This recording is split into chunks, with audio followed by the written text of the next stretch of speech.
कश्मीर की कारगिल घाटी में पाकिस्तान से 22 साल पहले लड़ी गई जंग में हमारे कई सैनिक शहीद होकर भी हमेशा के लिए अमर हो गए।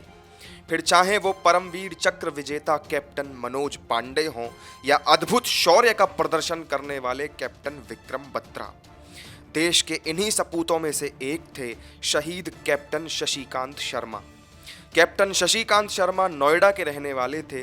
उनके पिता फ्लाइट लेफ्टिनेंट जोगिंदर पाल शर्मा ने भी 1962 में चीन के साथ हुई जंग, 1965 और 1971 में पाकिस्तान के साथ हुई लड़ाई में हिस्सा लिया था।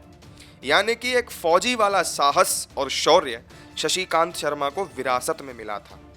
कारगिल युद्ध में अदम्य साहस और वीरता का परिचय देते हुए कैप्टन शशिकांत शर्मा ने दुश्मनों के छक्के छुड़ा दिए थे।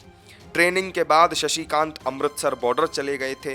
कारगिल युद्ध के शुरू होने से पहले ही उनकी शादी की रोका की रस्म भी हो गई थी, लेकिन इस दौरान ही उन्हें सरहद पर जाना पड़ा। उनकी मां सुदेश शर्मा ने उनसे कहा था कि बेटा रोका की रस्म पूरी होने के बाद चले जाना, लेकिन इस पर शशिकांत ने कहा कि रोका तो रुक सकता है मां, मगर देश के लिए मैं अपने आप को कैसे रोकूं? देश सेवा का जो मौका मुझे मिला है ये मौका नहीं रुकेगा। शशिकांत शर्मा के भाई नरेश शर्मा के मुताबिक शशिकांत की शादी की पूरी तैयारियां कर ली गई थीं। शादी के लिए बेंगलुरु से साड़ी भी लाई गई थी। भाई ने देश के लिए शहादत दे दी, लेकिन ये सामान आज भी नोएडा में उनके घर पर रखा हुआ है।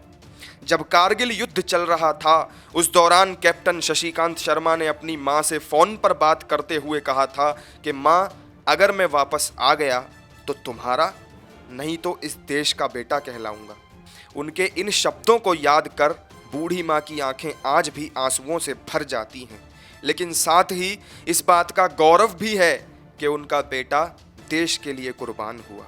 न्यूज़ रूम पोस्ट के लिए प्रशांत भारद्वाज की रिपोर्ट।